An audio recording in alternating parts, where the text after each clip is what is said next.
Stop for a moment. Please, don't scroll. Don't move forward. Don't tell yourself you'll come back to this later. Because that sentence later is the most dangerous lie I ever believed. If you think you still have time, if you keep telling yourself that being busy right now is necessary, that love can wait, that everything will be fine someday, then these words are meant for you, especially for you. I am 85 years old, and I am the man who is finally telling the truth no one told me when it could have changed everything. If someone is waiting for you right now, if someone is being patient for you, listen carefully, because I already made the mistake that can never be undone. I am 85 now, and when people look at me, they usually see success. They see a man who worked hard, who built something from nothing, who never gave up, who looks stable and respected. What they don't see is the quiet weight inside my chest. The kind of weight that doesn't show on the outside. Because success hides regret very well. It dresses it nicely. It keeps it silent. For most of my life, I truly believed I was doing the right thing. I believed that working more, earning more, choosing money again and again was responsibility. That it was intelligence. That it was the sign of a strong man and a good husband. I honestly believed love would wait. That my wife would understand. That time was endless. But time leaves quietly. It doesn't warn you. It doesn't argue. It doesn't make noise. One day, it simply stops coming.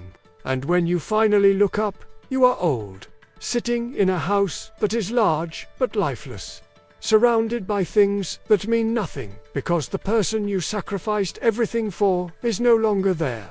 When my wife and I were young, we had almost nothing. A small apartment, thin walls where you could hear neighbors arguing and laughing, old furniture that didn't match, bills that arrived before my paycheck. But we laughed, we talked for hours. Long, careless conversations about dreams we didn't even fully understand yet. She believed in me completely, a kind of belief that scared me, because I didn't believe in myself the way she believed in me. She looked at me as if the future was already decided, as if success was guaranteed, and I wanted to become the man she saw. What I didn't realize was that in trying to become that man, I was slowly moving away from the man she loved. The change didn't happen suddenly. That's the dangerous part. It never does. Opportunities started coming. Extra hours, overtime, projects that needed just a little more time. Promotions that demanded my attention and slowly removed my presence from our home. Every time I said yes to work, I was saying no to her without words. At first, she waited. Dinner stayed warm. Lights stayed on. She asked about my day, even when I came home exhausted and distracted. She listened, she cared. And I kept saying it was temporary.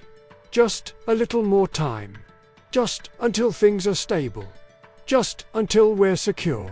That sentence became my shield. The excuse I hid behind whenever guilt tried to reach me. I kept convincing myself I was doing it for us. That this sacrifice would pay off. But when she asked for weekends together, I blamed money. When she asked me to come home early, I blamed responsibility. When she asked if I was happy, I said I was tired. I never stopped to ask how she felt. I believed love was patient.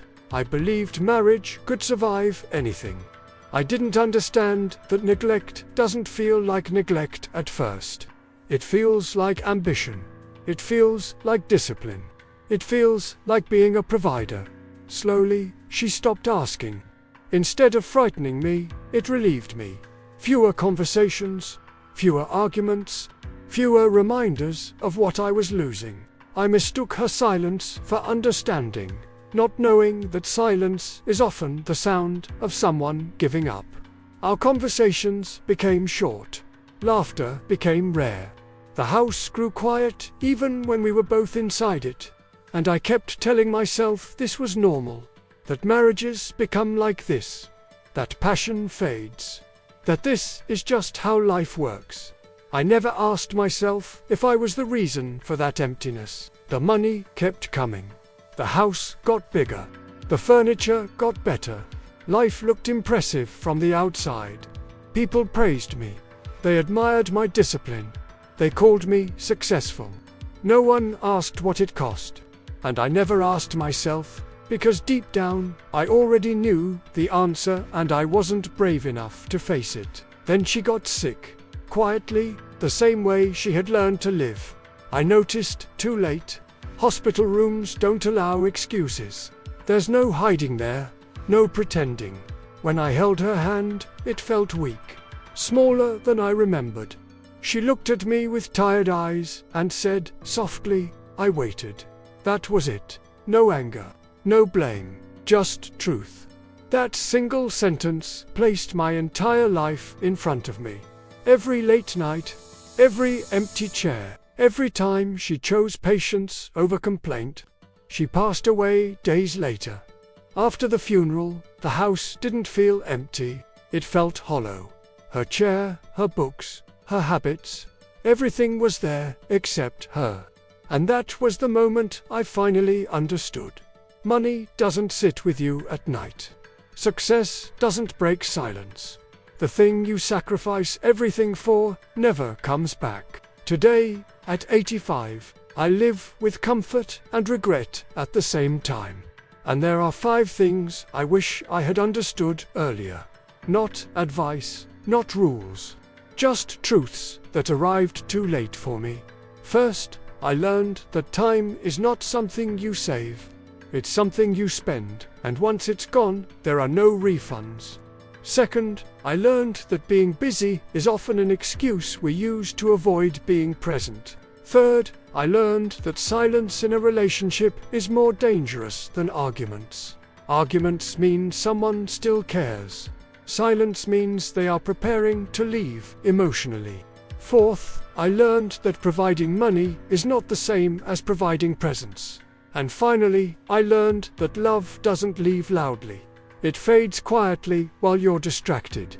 If you've stayed with me this long, maybe this story is also yours. Maybe someone is waiting for you. Maybe you're telling yourself you still have time. If that's true, don't let this end here. Share this with the person who needs to hear it. Like it so these words reach someone before it's too late. Subscribe so stories like this can stop someone in time. And share it because sometimes a single share doesn't just change a video, it saves a life.